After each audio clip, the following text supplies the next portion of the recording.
part 3 of lesbian couples we all forgot about. If you haven't seen parts 1 and 2, go watch those because it's been juicy. But today we need to start out by talking about Tracy Chapman and Alice Walker and their 2-year romance in the mid 90s. In 2022, Walker described Chapman to Gayle King as one of the great loves of her life, and that she immediately felt attracted to Chapman because of her incredible voice. I mean, yeah, same. Okay, but get this.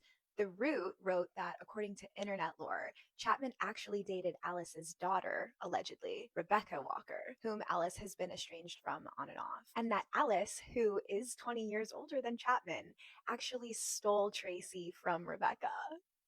Which would be absolutely bananas if true. Allegedly, allegedly, allegedly. Anyway, next we have Sophie B. Hawkins and Rosie O'Donnell. Although rumors that the two were dating in 2015 were false and quickly debunked, Sophie B. Hawkins and Rosie O'Donnell did actually date in the 90s. They met because Hawkins loved O'Donnell in a league of their own, so she went to go see Rosie's show at Caroline's Comedy Club, where they connected. And after a period of post-relationship estrangement, the two have been close friends for decades. In the intro to a really fantastic episode of her podcast Onward, which featured an interview with Sophie, Rosie said, "You have profound loves in your life, and I think for me, this was one of them."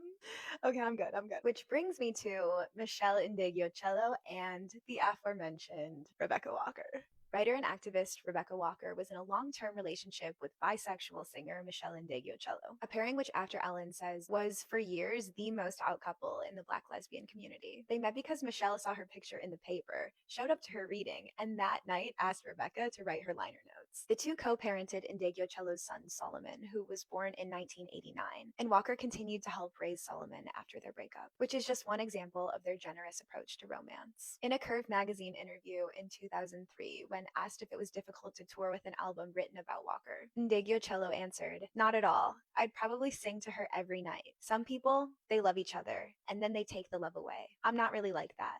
You know? It's a continuous thing." Indegliocello now lives in Berlin and has been married to Allison Riley, with whom she had a second son since 2005. And Walker has a son with Buddhist teacher Choyan Rangdrol. Can't wait to see you for part 4, where we can rehash even more vintage lesbian gossip.